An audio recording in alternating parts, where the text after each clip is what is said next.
no? Air sign, Aquarius, Gemini, Libra. So, this is you, your dreams coming true, mga kapiksi, no?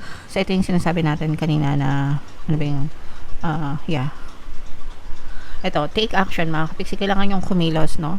Kailangan yung kumilos towards your dreams, mga kapiksi. And nakikita naman natin yan, guys, no? Yung energy ng pagkilos, di ba? Sabi ko nga sa inyo, parang walang makakapigil sa inyo. So, ito, very good kayo dyan, mga kapiksi, kasi the more na nagtitake action kayo, guys, the more na na-achieve nyo itong mga pangarap nyo, itong mga dreams nyo sa buhay.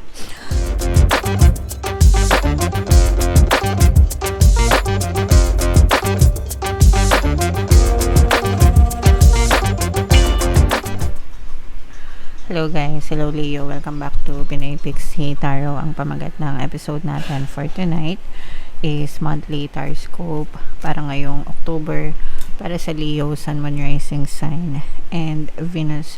Sa dulo ng video guys, magkakaroon tayo ng yes or no pick a card reading. Ito yung deck na gagamitin natin. Pwede kayo magtanong ng isang tanong answerable by yes or no. Tapos titingnan natin yung sagot ng tarot sa inyo guys. Sa dulo ng video yan. Kaya make sure na tapusin nyo yung video hanggang sa dulo, mga kapiksi. So unahin natin to. Tingnan natin yung mga angel messages para sa inyo guys. Meron tayong timeline dito within the next few weeks, mga kapiksi. Ibig sabihin nito guys, within the next few weeks pwede kayong makakita ng mga resulta or movement ng mga bagay na pinagdadasal nyo. Pero syempre guys, ito pwede pa tong mabago, pwedeng mas bumilis or pwedeng mas tumagal, depende sa energy nyo, sa vibration nyo, mga kapiksi. At saka sa mga blocks nyo, balakid. Kasi kapag mas marami kayong balakid or mas marami kayong blocks, mas matagal nagmamanifest yung mga desires nyo. So, ang susi dito is to focus. Guys, focus on your dreams, focus on your desires. And the more na nagpo-focus kayo, the more na mas mapapabilis yung pagpasok ng mga blessings sa inyo. Okay? Alright. So, another message para sa inyo, Leo.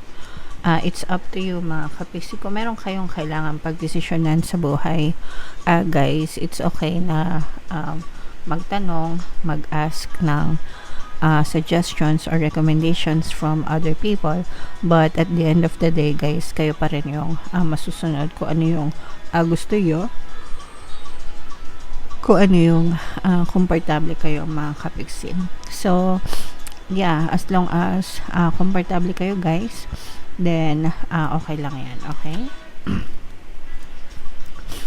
And then another message for you, Leo.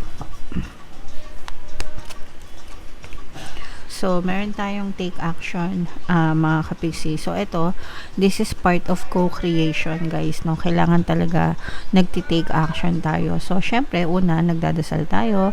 We pray and affirm. And then, we take action as part of our effort. And then, kailangan din yung ating positibong mental diet. Sinasabayan natin, guys. Kapag palagi nyong ginagawa yung tatlong yun, mga kapiksi, definitely makakita at makakakita kayo ng resulta ng mga bagay na gusto nyo. So, yeah, make sure na wag nyong kinakalimutan yung pag-take action, mga kapiksi. Kumbaga, nasa Diyos ang awa, nasa tao ang gawa. Alright, so comment down below, Leo, if feeling nyo naka-resonate kayo dyan. Hanapin natin yung energy nyo guys. Habang sinashuffle ko to, panoorin nyo muna yung video natin regarding sa ating paano mag-manifest ng abundance video course. Kapiksi, sawa ka na ba sa mga struggles at hirap sa buhay mo? Masipag ka ba at masikap sa buhay ngunit hindi ka pa rin umaasenso? Ilang beses ka na bang nag-attempt magnegosyo at mag-invest pero palagi ka pa rin nalulugi? Sa pagkakataon na ito ay maaaring may subconscious beliefs ka na nagiging balakid sa iyong pag-unlad at pagyaman. Introducing, paano mag-manifest ng abundance video course. Dito ay matututunan mong ma-overcome ang mga balakid mo para tuluyan ka ng umunlad, umasenso, sumagana, maging matagumpay, successful at maswerte sa iyong kabuhayan, pera, trabaho, negosyo sa lapi at kaperahan ng bonggang-bongga. Dali, mag-send na ng email sa pinoypixie@gmail.com at simulan na ang iyong pagyaman ngayon. Alright, so sa lahat ng gusto mag-avail ng course guys, naka-flash sa screen nyo. Una, meron tayong paano mag-manifest ng abundance video course. Meron din tayong paano mawala ang third party at magkaroon ng harmonious na relationship. And meron din tayong paano pabalikin si ex, revise, breakup.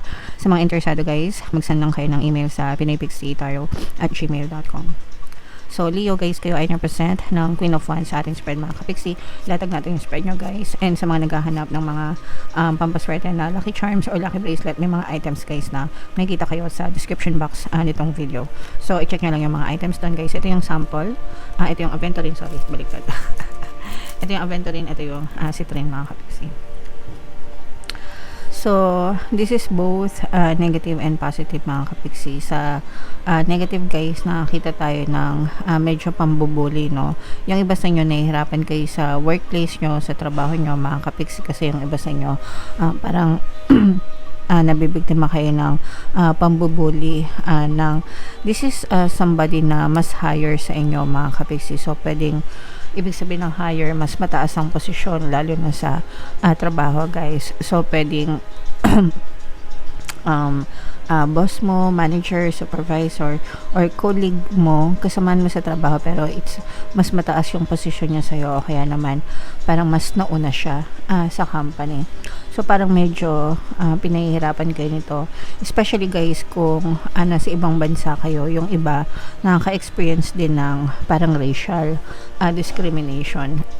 Even sa mga Asian countries, no, kahit na nasa Asia na tayo, meron ding mga Asian countries na nagdi-discriminate din sila ng kapwa nila. So for some of you guys, pwedeng nakaka-experience din kayo ng ganun mga kapixie. Okay? So as long as kung hindi niyo kinakaya guys and below the belt na yung ginagawa sa inyo, pwede kayong humingi ng tulong, di ba? Proper channeling mga kapixie, kung sa trabaho, pwedeng sa mga HR o kaya naman sa mga immigration, no? Kung sa ibang bansa, mga kapixie, I don't know, basta or kung magagawa mo naman lumipat ng trabaho, di ba? Pwede mong gawin yon mga kapixie. Pagdating naman sa kaperahan guys, nakikita natin na for some of you, maaari kayong magkaroon, parang mag-i-invest kayo guys para masolusyonan yung money problems nyo, kasi for some of you, medyo nagkakaroon ng konting money problems yung iba mga kapixie. And parang ang naiisip na solusyon ng iba sa inyo is mag-invest, no, or palaguin yung kanilang existing na savings, ganyan. Pwedeng gawing negosyo or investment para mapalago. And okay lang yun guys, as long as inaaral nyo mabuti kung saan kayo nag-i-invest. Mas maganda yung buy and sell guys, o kaya yung mamuhunan kayo tapos ibenta nyo, diba? Kung naaalala nyo yung story nung nagbebenta ng ice candy dati, not sure if natatandaan nyo pa sila, parang magkano na lang yung pera nila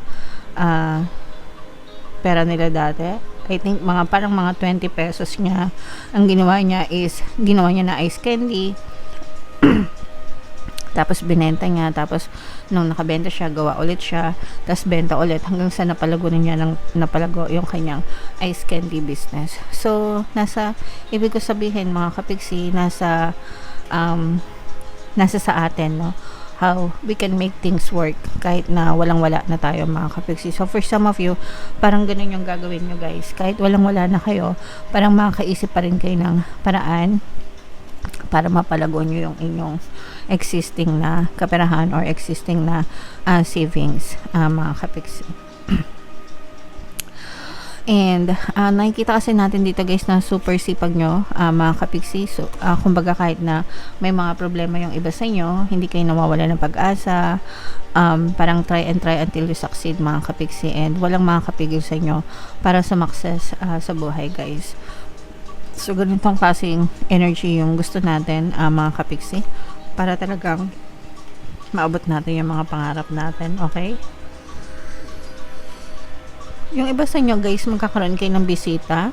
So kung parang merong bibisita sa bahay nyo mga kapiksi. It's either mga kamag-anak or friends, pero magkakaroon kayo ng bisita mga kapiksi. May bibisita sa inyo.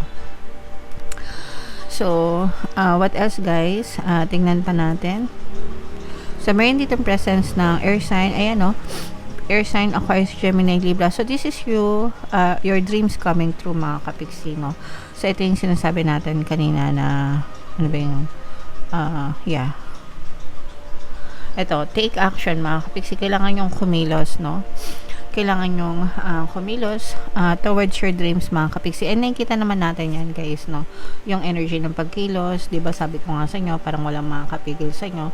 So, eto, very good kayo dyan mga kapiksi kasi the more na nagtitake action kayo guys, the more na na-achieve nyo itong mga pangarap nyo, itong mga dreams nyo sa buhay.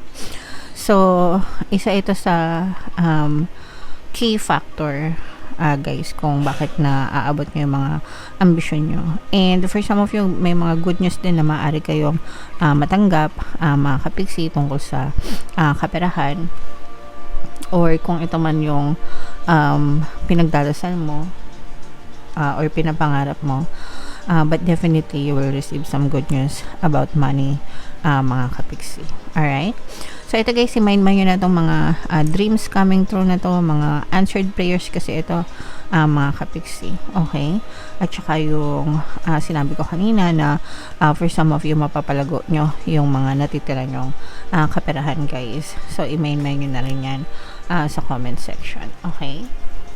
So, comment down below, Leo, if feeling nyo naka-resonate kayo dyan. Ito yung ating yes or no pick a card reading mga kapiksi. So, huminga ng malalim guys. Tapos, itanong nyo sa isip nyo yung tanong and then, pili kayo ng isang card. And, habang sinashuffle ko to guys, no, naka-upload na yung ating 2026 kapalaran pick a card video. Kung hindi nyo pa napapanood guys, panoorin nyo na.